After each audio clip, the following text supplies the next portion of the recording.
China में एक बार फिर से कोरोना वायरस ने तेज़ी से पैर पसारे हैं और इसको लेकर उत्तर प्रदेश सरकार भी अलर्ट हो गई है।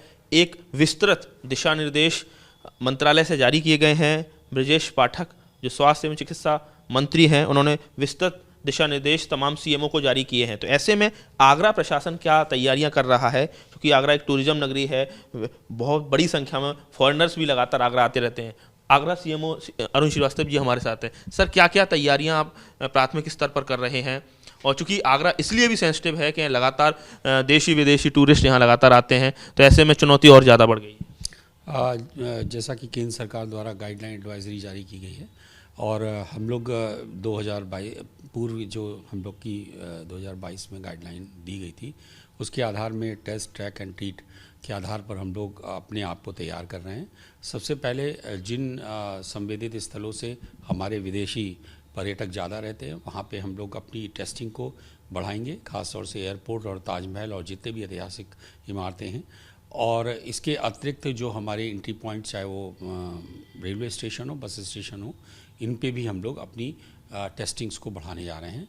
इसकी जो ट्रिपल टी फार्मूला है और इसके साथ ही सर जो निगरानी समितियों को अलर्ट करना, रैंडम सैम्पलिंग, ये सारी चीज़ों को लेकर भी अब आपको एडवांस तैयारियां एक बार फिर से शुरू कर देनी होंगी। तो क्या आप किस स्टेज पर हैं? खासकर का संसाधनों की बात की जाए, बेड, वेंटिलेटर, ऑक्सीजन, ये सारी चीज़ें हम कोरोना की दूसरी लहर में देख चुके हैं कि ज़बरदस्त क्राइसिस है। नहीं, जो हमारी लास्ट ईयर हम लोग की तैयारी बहुत अच्छी हो गई थी और सारे ज़्यादातर जगहों पे रिसोर्सेज बन गए हैं और इस बार उससे भी बेहतर हमारी सुविधाएं हो गई हैं कि हम लोग ने जो वेंटिलेटर और ऑक्सीजन की उपलब्धता को लेकर ऑक्सीजन जनरेटर्स या ऑक्सीजन कंसंट्रेटर्स की उपलब्धता हो, वेंटिलेटर की उपलब्धता हो, प्रत्येक ब्लॉक में स्तर पर इस समय हमारे 6 बेड से लेकर पीएससी स्तर पर 6 बेड के और सीएससी स्तर पर 20 बेड के हमारे अस्पताल तैयार हो रहे हैं। आज मैं स्वयं मैं खैरागढ़ में मैं देखने भी गया, खंदौली में भी तैयार हैंडओवर हो रहा है और इसके अतिरिक्त बरारा में भी। इस तरह छोटी छोटी जगहों पे भी हम एडमिशन की सुविधाओं को बढ़ा रहे हैं और साथ में जो हमारी पब्लिक हेल्थ लैब्स भी इस समय निर्माण के अंतर्गत है, शीघ्र वो भी तैयार होंगी। जो हमारा तैयारी है पहले से बहुत बेहतर है और साथ में हम लोग मिस करते थे कि हमारा जो R&D था, जो रिसर्च एंड डेवलपमेंट, वो भी पार्ट जो हम लोग लैग करते थे, उस पर भी हम लोग बहुत तेज़ी से काम कर रहे हैं और इसका निसंदेह हम लोग को आगे बहुत फ़ायदा मिलेगा। एडवांस तैयारियां हैं। सर, बात की जाए कोविड का, ये कैसा वेरिएंट है? क्या लोगों में बड़ा पैनिक है, डर है कि चाइना में दस्तक दे दी है तो उत्तर प्रदेश में भी जल्दी ही आएगा, हिंदुस्तान? तो क्या किस तरह से सतर्क रहना, क्या रहना, कुछ एहतियात सारे वैसे ही हैं जैसे कि हमारे एडवाइजरी बोर्ड के ने कहा है कि बहुत ज़्यादा पैनिक होने की आवश्यकता नहीं है।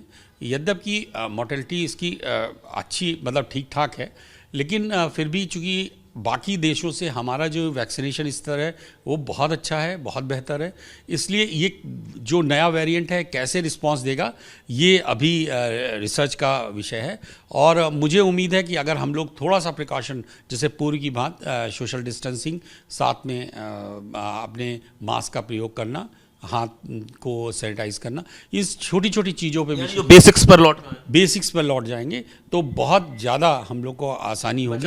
हाँ, आसानी। कोविड को लेकर जो बेसिक्स हैं उसको फॉलो करना है। हालांकि ये बात तमाम विशेषज्ञ कह रहे हैं कि इस बार का जो वेरिएंट है वो थोड़ा ज़्यादा घातक है।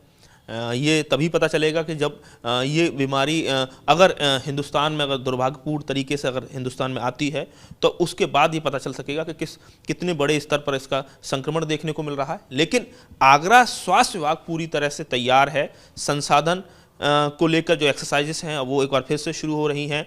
तमाम जो CHC हैं, PSC हैं, वहाँ एक बार फिर से सर्वे कराया जा रहा है कि अगर हिंदुस्तान में एक बार फिर से ये लहर लौटती है तो किस तरह से आगरा प्रशासन इसको निपटने के लिए जो तैयारियां हैं उसको किस तरह से आगे उसको अमली जामा पहनाना है। इसके लिए आगरा CMO के नेतृत्व में आगरा स्वास्थ्य विभाग अब तैयारियों में जुट गया है। आगरा से नितिन उपाध्याय, ABP गंगा।